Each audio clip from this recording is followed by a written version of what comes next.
This story was written by David Dunwoody. You can find out more about him and everything he has written by going to daviddunwoody.com. The story is being read by Brad Zipprich. You can find out more about him by going to bradzipprich.com. Untitled.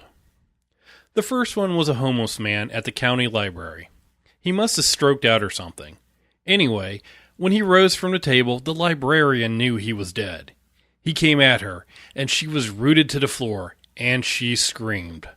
But he didn't touch her. He grabbed the card of new returns away from her and tore into a copy of Tom Sawyer with what teeth he had left.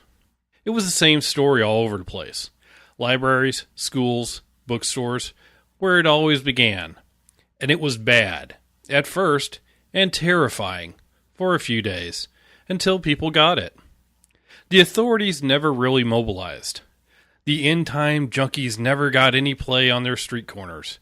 The panic was almost over as soon as it started. The Walking Dead would come barreling through the doors like a flood and lay into the books. They never really put a hand on a living soul except to push them out of the way. So at first we thought it was about paper, something in it, or the ink maybe. But when the dead cop on Banyan Avenue attacked the street sign, then we got it. We watched him chew through the metal until he was all gums. Watched his throat bulge and tear as he forced the words down.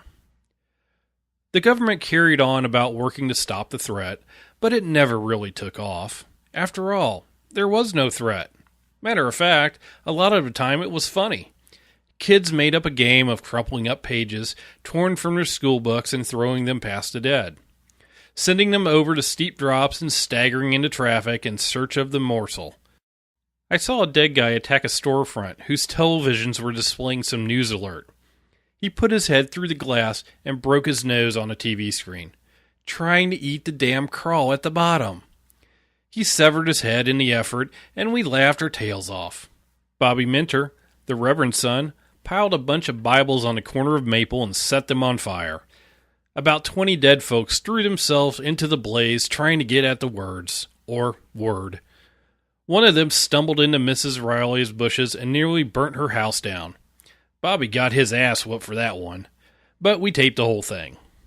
Business, media, and government stopped using the written word altogether. Even money stopped changing hands, which reminds me of a funny story about a dead Dave Ellis and my change jar, but I'll get back to that. We relied on radio and plain old talking. I actually heard they started using smoke signals out in the boonies. Life slowed to a snail's pace, and for a while, it was all right, at least in little communities like mine. But things did get annoying eventually. After all, the libraries and schools and bookstores were cleaned out, and the dead began beating on our doors, trying to get at whatever words we may have lying around. I was 18 then, far as I can guess, without a calendar, bored as hell, and I remember sitting on the edge of the roof, writing curse words on scraps of paper and tossing them into the waiting mouths of the dead. Few care to write anymore. We're pretty sure the dead can somehow sense it, sniff it out, even as it's happening, and most don't even like to think about it. And I don't know how many even remember how to write, much less read. Nowadays, computers and pencils are offensive to most. Folks used to tell stories and sing, but nowadays they just sit back and stare. They stare out the windows at the dead, who stare back. It's so quiet.